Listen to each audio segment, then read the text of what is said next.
havasının üstündə, orta şəşəngin üstündə həmin bir mahalsan sazınla sözünü oxuyacaq və görəcəyik ki, o saz və aşığı hansı mövqeyi təlqin eləyir. Meydan sizindir.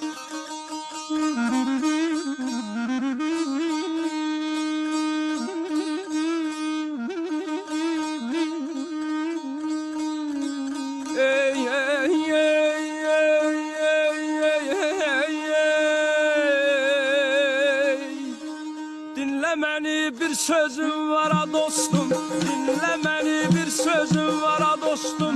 Ağlayana bir mahasan sazınla, ağlayana bir mahasan sazınla.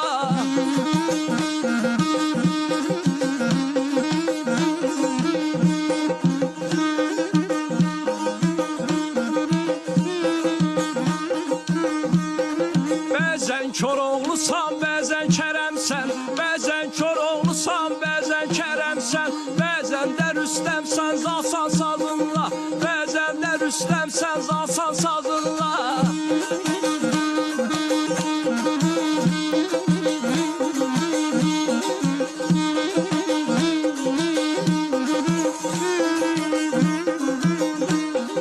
Bəzəkli toylara yolun düşəndə, bəzəkli toylara yolun düşəndə, uyma hər baxışa düşmə kəməldə, uyma hər baxışa düşmə kəməldə.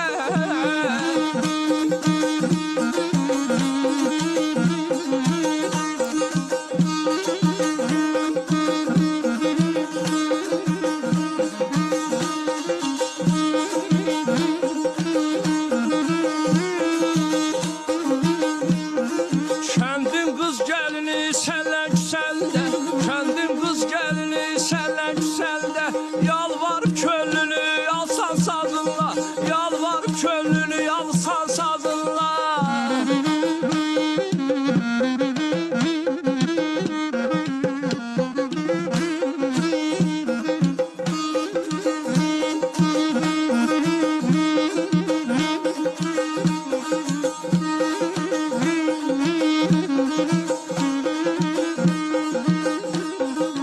Oy atan hay, ay ölkəmin bu şirin çağı.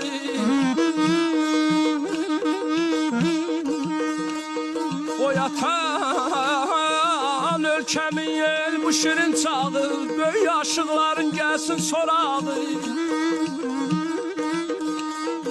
Bu əziz günlərdə bayram qabağı, bu əziz günlərdə bayram qabağı, ellərin könlünü çalsan sazınla, ya balam, a balam, ay dad, ay dad, ay aman ey, ey.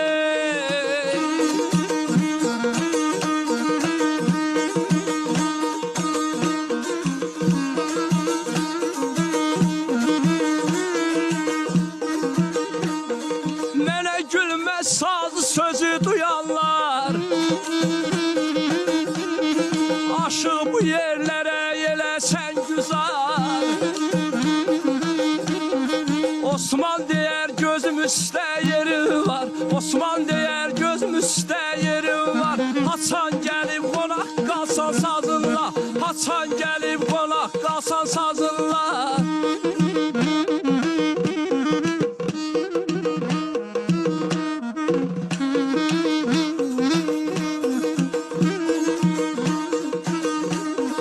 Osman deyər gözüm üstə yeri var, Osman deyər gözüm üstə yeri var. Haçan gəlib qonaq qalsan sazınla, haçan gəlib ay qonaq qalsan sazınla. Ay aman ey, aman ey.